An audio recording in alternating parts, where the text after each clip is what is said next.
The Human Cycle by Sri Aurobindo. Chapter 16. The Suprarational Ultimate of Life. In all the higher powers of his life, man may be said to be seeking, blindly enough, for God.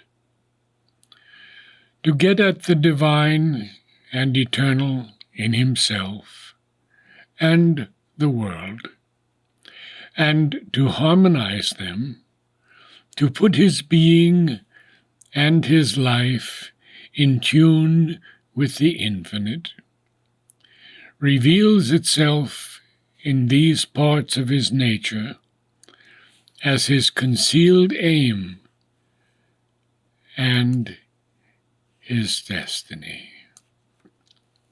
He sets out to arrive at his highest and largest and most perfect self, and the moment he at all touches upon it, this self in him appears to be one with some great soul and self of truth and good and beauty in the world, to which we give the name of God.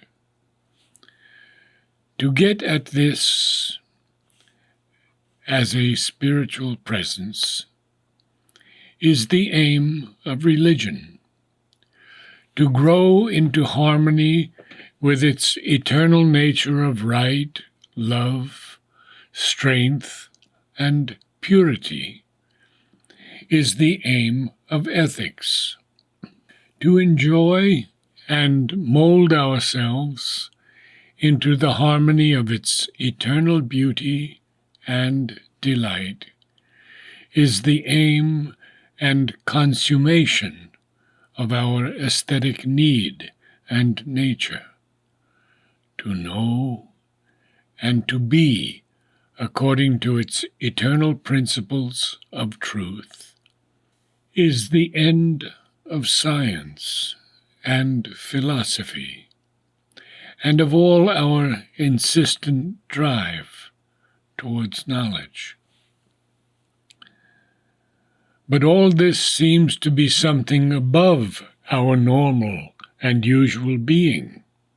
It is something into which we strive to grow, but it does not seem to be the normal stuff, the natural being or atmosphere of the individual and the society in their ordinary consciousness and their daily life. That life is practical and not idealistic. It is concerned not with good, beauty, spiritual experience, the higher truth, but with interests, physical needs, desires, vital necessities. This is real to it. All the rest is a little shadowy. This belongs to its ordinary labor, all the rest to its leisure. This to the stuff of which it is made, all the rest to its parts of ornament and dispensable improvement. To all that rest society gives a place, but its heart is not there. It accepts ethics as a bond and an influence, but it does not live for ethical good. Its real gods are vital need and utility, and the desires of the body. If it governs its life partly by ethical laws, because otherwise vital need, desire, utility in seeking their own satisfaction through many egoistic individuals, would clash among themselves and destroy their own aims. It does not feel called upon to make its life entirely ethical. It concerns itself still less with beauty, even if it admits things beautiful as an embellishment and an amusement, a satisfaction and pastime of the eye and ear and mind. Nothing moves it imperatively to make its life a thing of beauty. It allows religion a fixed place and portion. On holy days, in the church or temple, at the end of life when age and the approach of death call the attention forcibly away from this life to other life. At fixed times in the week or the day, when it thinks it right for a moment to pause in the affairs of the world and remember God. But to make the whole of life a religion, a remembering of God, and a seeking after Him, is a thing that is not really done even in societies which, like the Indian, erect spirituality as their aim and principle. It admits philosophy in a still more remote fashion. And if nowadays it eagerly seeks after science, that is because science helps prodigiously the satisfaction of its vital desires, needs, and interests. But it does not turn to seek after an entirely scientific life any more than after an entirely ethical life.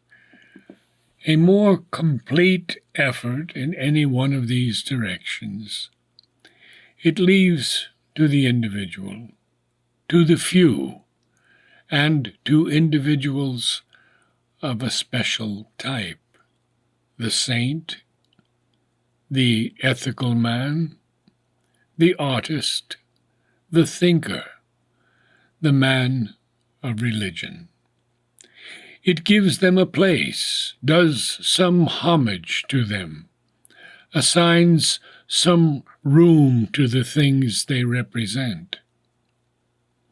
But for itself, it is content to follow mainly after its own inherent principle of vital satisfaction, vital necessity and utility, vital efficiency.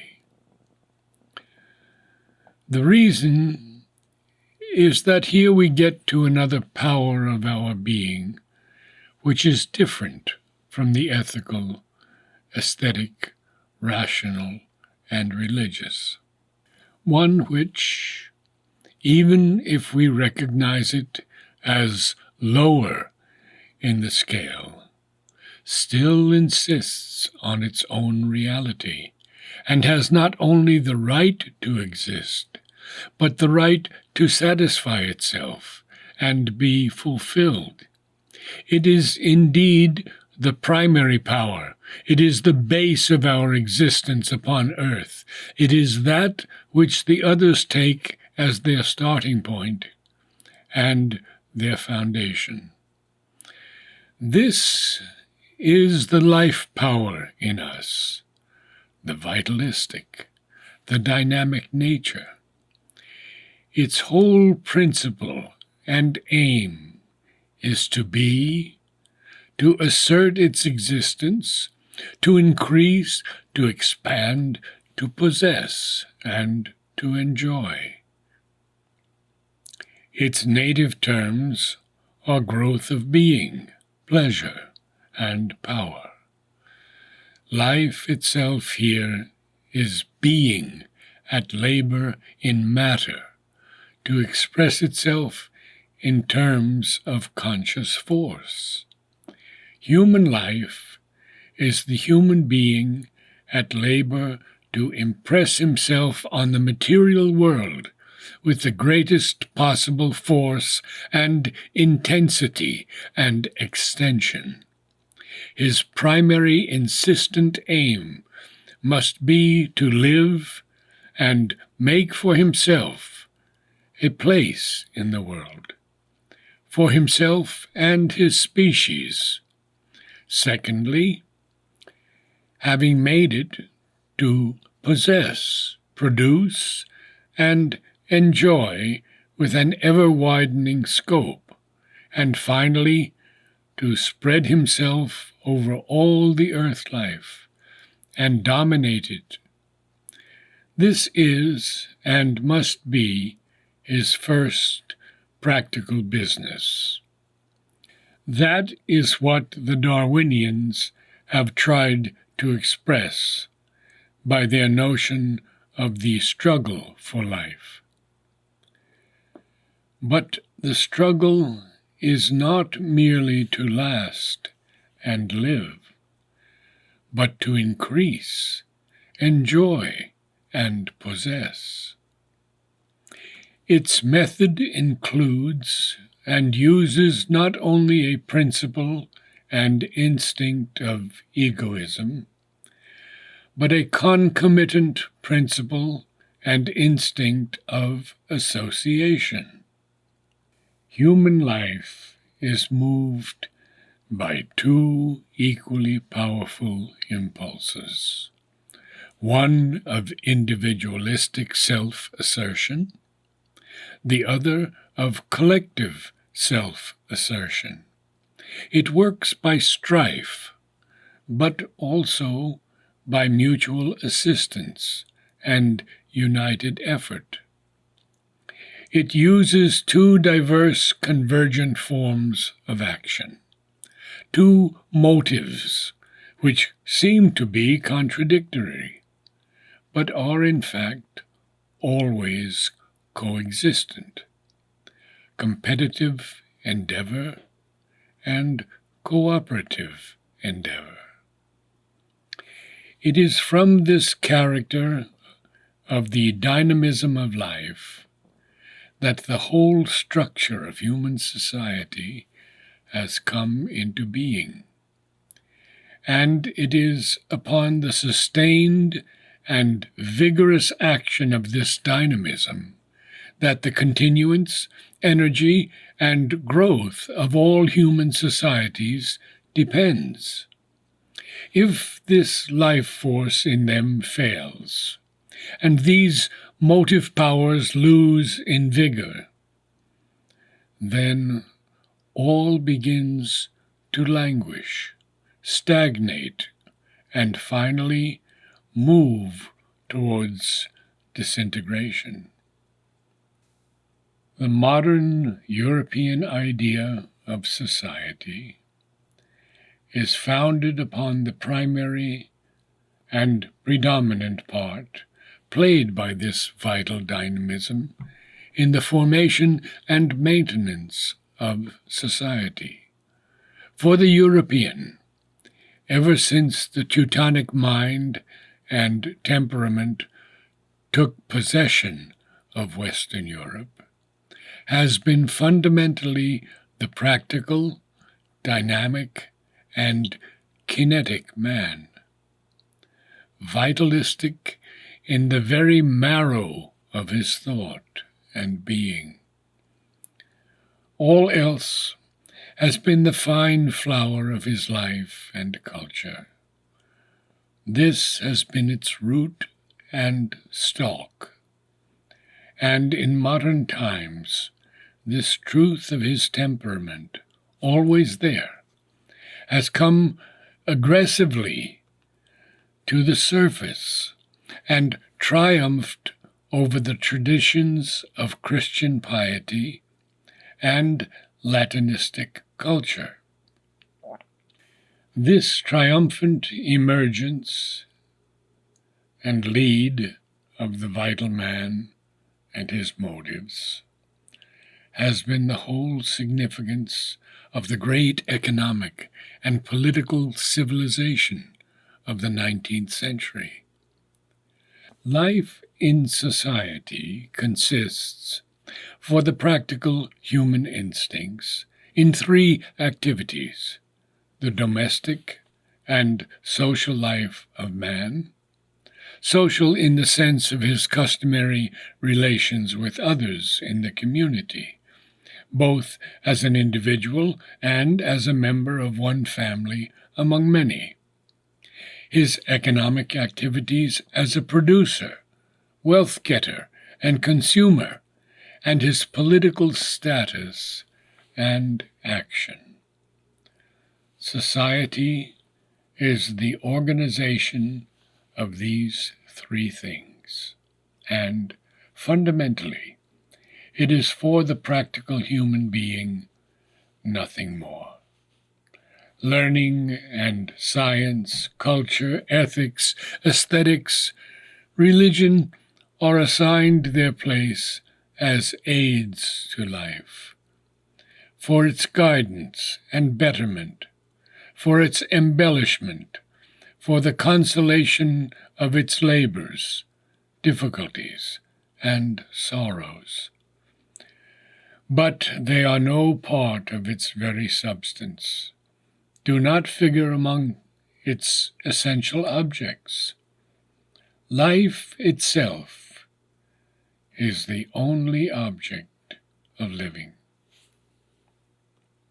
The ancients held a different, indeed a diametrically opposite view.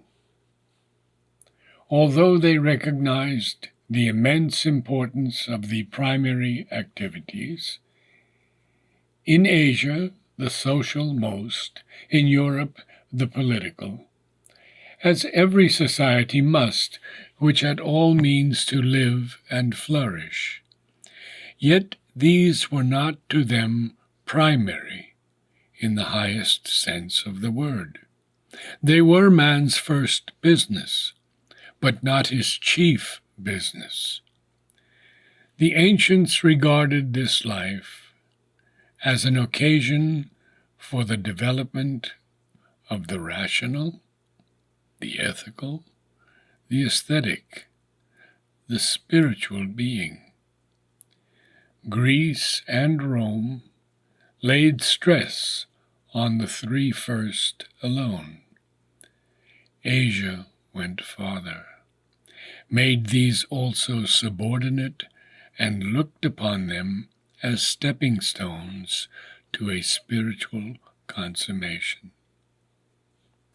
Greece and Rome were proudest of their art, poetry, and philosophy, and cherished these things as much as, or even more, than their political liberty or greatness. Asia, too, exalted these three powers, and valued inordinately her social organization, but valued much more highly, exalted with a much greater intensity of worship, her saints, her religious founders and thinkers, her spiritual heroes. The modern world has been proudest of its economic organization, its political liberty, order, and progress, the mechanism, comfort, and ease of its social and domestic life, its science, but science most in its application to practical life, most for its instruments and conveniences, its railways, telegraphs, steamships, and its other 1,001 discoveries. Countless inventions and engines which help man to master the physical world. That marks the whole difference in the attitude. On this a great deal hangs, for if the practical and vitalistic view of life and society is the right one, if society merely or principally exists for the maintenance, comfort, vital happiness, and political and economic efficiency of the species, then our idea that life is a seeking for God and for the highest self, and that society too must one day make that its principle, cannot stand. Modern society, at any rate in its self-conscious aim, is far enough from any such endeavor. Whatever may be the splendor of its achievement, it acknowledges only two gods, life and practical reason, organized under the name of science. Therefore, on this great primary thing, this life power and its manifestations, we must look with especial care to see what it is in its reality, as well as what it is in its appearance. Its appearance is familiar enough, for of that is made the very stuff and present form of our everyday life. Its main ideals are the physical good and vitalistic well-being of the individual and the community, the entire satisfaction of the desire for bodily health, long life, comfort, luxury, wealth, amusement, recreation, a constant and tireless expenditure of the mind and the dynamic life force in remunerative work and production, and, as the higher flame spires of this restless and devouring energy, creations and conquests of various kinds, wars, invasions, colonization, discovery, commercial victory, travel, adventure, the full possession and utilization of the earth. All this life still takes as its cadre the old existing forms, the family, the society, the nation, and it has two impulses, individualistic and collective. The primary impulse of life is individualistic and makes family, social, and national life a means for the greater satisfaction of the vital individual. In the family, the individual seeks for the satisfaction of his vital instinct of possession, as well as for the joy of companionship, and for the fulfillment of his other vital instinct of self-reproduction. His gains are the possession of wife, servants, house, wealth, estates, the reproduction of much of himself in the body and mind of his progeny, and the prolongation of his activities, gains, and possessions in the life of his children. Incidentally, he enjoys the vital and physical pleasures, and the more mental pleasures of emotion and affection, to which the domestic life gives scope. In society, he finds a less intimate, but a larger expansion of himself, and his instincts. A wider field of companionship, interchange, associated effort and production, errant or gregarious pleasure, satisfied emotion, stirred sensation, and regular amusement are the advantages which attach him to social existence. In the nation and its constituent parts, he finds a means for the play of a remoter but still larger sense of power and expansion. If he has the force, he finds there fame, preeminence, leadership, or at a lower pitch, the sense of an effective action on a small or a large scale, in a reduced or a magnified field of public action. If he cannot have this, still he can feel a share of some kind, a true portion or fictitious image of participation, in the pride, power, and splendor of a great collective activity and vital expansion. In all this, there is primarily at work the individualistic principle of the vital instinct, in which the competitive side of that movement of our nature associates with the cooperative, but predominates over it.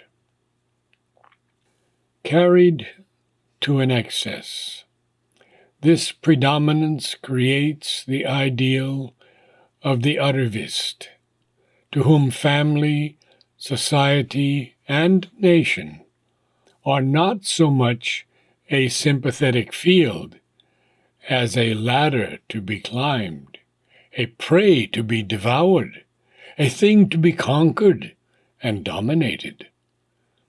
In extreme cases, the individualist turn isolates itself from the companion motive, reverts to a primitive antisocial feeling, and creates the nomad, the adventurer, the ranger of wilds, or the pure solitary.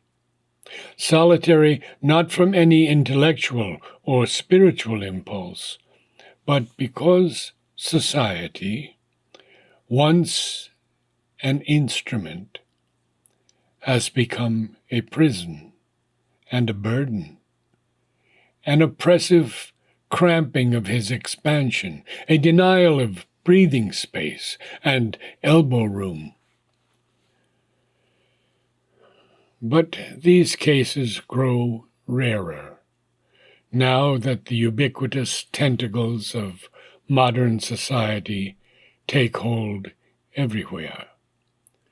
Soon there will be no place of refuge left for either the nomad or the solitary, not even perhaps Saharan deserts or the secure remotenesses of the Himalayas. Even, it may be, the refuge of an inner seclusion may be taken from us by a collectivist society intent to make its pragmatic, economic, dynamic most of every individual cell of the organism.